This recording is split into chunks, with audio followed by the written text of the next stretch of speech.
Louisiana Citizen Advocacy Group. We miss you up at Doe's. I've listened to all of the interchange here, and again, we represent citizens throughout the state of Louisiana, just ordinary citizens.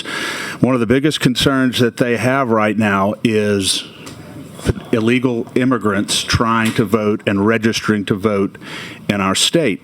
I just want to respond to a couple of the points here. Senator Fields, you made the point that this should not be codified, the prohibition against the requirement that only citizens can vote should not be codified in law.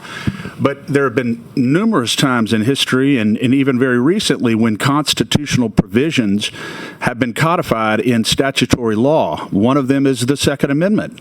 We have multiple bills pending in the legislature now that are codifying the core right to keep and bear arms in statutory law, and they're very, very good amendments. The 14th Amendment to the United States Constitution was codified in the titles of the Civil Rights Act of 1964. So just because something is contained in the Constitution does not mean that there are not good reasons to codify it in statutory law, and I think this is one of those cases, so I respectfully disagree with you on that point. The other point that you raised was whether or not this is a problem in Louisiana. Well, how would we know if it is a problem in Louisiana if people are not being required to provide any kind of proof that they're a citizen when they go vote? There's no, I mean, you're asking us to prove a negative there, so I don't see how it could be shown as a problem if there is currently no proof that's being required. And the third point that I would make is we elected Ms. Landry to be the Secretary of State of Louisiana because she's highly competent and she's done a lot of things to make sure that our voting system is secure in Louisiana. I trust her to be able to come up with a process that is simple and not overly burdensome, that someone can prove that they're a U.S. citizen when they go try and vote in a Louisiana election.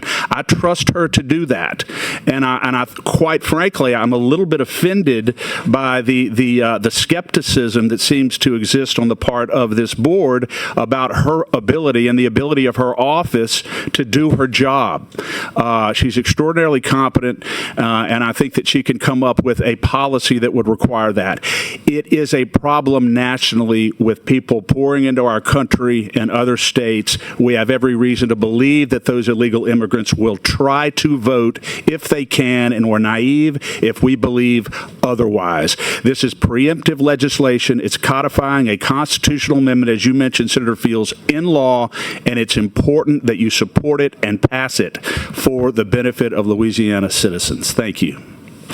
Thank you, Chris, for your testimony. I mean, the only issue is we are seeking for a solution where there is no problem. I mean, that's my only point. And, I respect your opinion. I just don't see how we can show there's a problem if they're not being required to show any proof. That's the point. Right. And you know, we keep talking about it will be a problem. It will be a problem. And that's why, look, it's going to be the wishes of this body. But at the end of the day, I just think it's a solution that we're searching for without a problem. Yes, sir. You may proceed. Bert Calais. Bert.